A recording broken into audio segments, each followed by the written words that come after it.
بسم اللہ الرحمن الرحیم۔ شروع اللہ کے نام سے جو بڑا مہربان نہایت رحم والا ہے۔ محترم عزیز دوستو، آج کا ہمارا موضوع ہے داستان عشق۔ عشق حقیقی کی حقدار صرف ذات خدا ہی ہے۔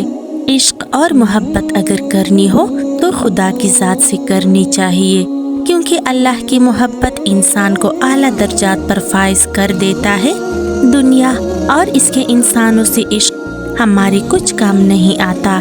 یہ ایک مجازی عشق ہوتا ہے جو کہ ہمیں کوئی فائدہ نہیں دیتا، نہ مرنے سے پہلے، نہ مرنے کے بعد، نہ اس دنیا میں اور نہ آخرت میں۔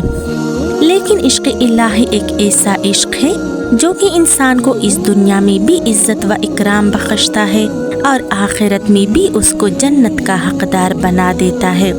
ہماری آج کی کہانی اسی سے متعلق ہے۔ آئیے دوستو بڑھتے ہیں اس کہانی کی تفصیل کی جانب۔ پرانے وقتوں کی بات ہے، ایک غریب عورت کسی بادشاہ کے محل میں کام کیا کرتی تھی۔ ایک دفعہ وہ بیمار ہو گئی، جس کی وجہ سے وہ محل میں نہ جا سکی۔ اس عورت کا ایک جوان بیٹا تھا۔ وہ اپنے بیٹے سے کہنے لگی، بیٹا میں بیمار ہوں، تو اسی لیے بیٹا کچھ دنوں کے لیے میری جگہ پر آپ محل چلے جاؤ اور محل میں صفائی کر دیا کرو، کہیں ایسا نہ ہو کہ بادشاہ ہم سے ناراض ہو جائے۔ وہ اپنی ماں کی بات مان کر محل میں چلا گیا۔ وہ لڑکا محل کی صفائی کرنے لگا کہ اتفاقاً بادشاہ کی بیٹی وہاں سے گزری۔ وہ نہایت خوبصورت تھی۔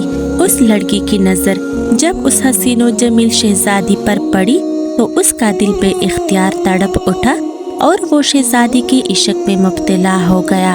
شام کو وہ اپنے گھر واپس آیا، لیکن اس کے دل کو قرار نہ ملا۔ صبح کے انتظار میں اس نے ساری رات جاگ کر گزار دی۔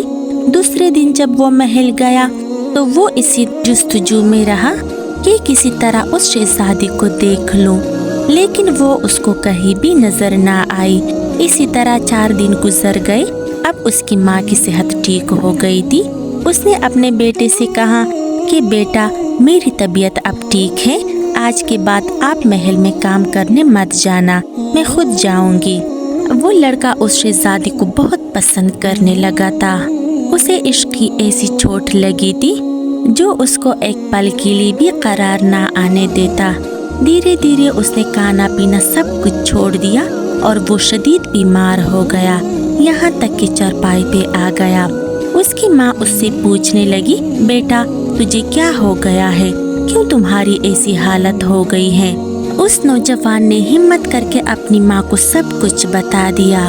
بیٹی کی بات سن کر اس کی ماں بہت پریشان ہو گئی اور وہ اسے سمجھانے لگی کہ میرے بیٹے تم اپنی حیثیت سے کہیں زیادہ بڑی خواہش کرنے لگے ہو۔ میرے بیٹے آپ اسے بھول جاؤ، کیونکہ یہ ممکن نہیں ہے۔ کہاں بادشاہ کی بیٹی اور کہاں ہم غریب لوگ۔ وہ کہنے لگا، میری پیاری ماں میں سب جانتا ہوں، لیکن اسے بلانا میرے بس میں نہیں ہے۔ اس لڑکے کا عشق چونکہ سچا تھا، اس لیے وہاں اس شہزادی کے دل میں بھی کچھ جستجو پیدا ہوئی۔ اگلے دن جب اس کی ماں محل چلی گئی تو وہ شہزادی لڑکی کی ماں سے پوچھنے لگی کہ جب تم بیمار تھی تو تمہاری جگہ محل کی صفائی کے لیے ایک نوجوان آتا تھا، وہ کون تھا؟ اس کی ماں نے اسے بتایا کہ وہ میرا بیٹا ہے، لیکن اب وہ شدید بیمار ہے اور بستر مرگ پر پڑا ہے۔ شہزادی نے اس سے پوچھا، کیوں؟ آخر کیا ہوا ہے اسے؟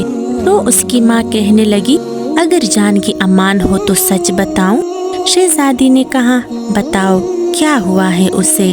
تو اس کی ماں نے اسے سب کچھ سچ سچ بتا دیا کہ وہ تجھے ایک نظر دیکھ کر ہی تجھ پر فدا ہو گیا تھا۔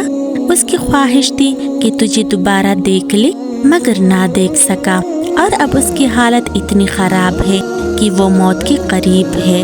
شہزادی نے یہ سب سننے کے بعد کہا، میں اگر چاہوں بھی تو بھی اسے نہیں مل سکتی، مگر ہاں اتنا کر سکتی ہوں کہ آپ جا کر اسے کہہ دے کہ وہ بیز بدل کر شہر کے دروازے پر بیٹھ جائے، کسی سے بات نہ کرے، کوئی کچھ کھانے کو دے تو کھا لے، ورنہ بھوکا پیاسا ہی وہاں بیٹھا رہے۔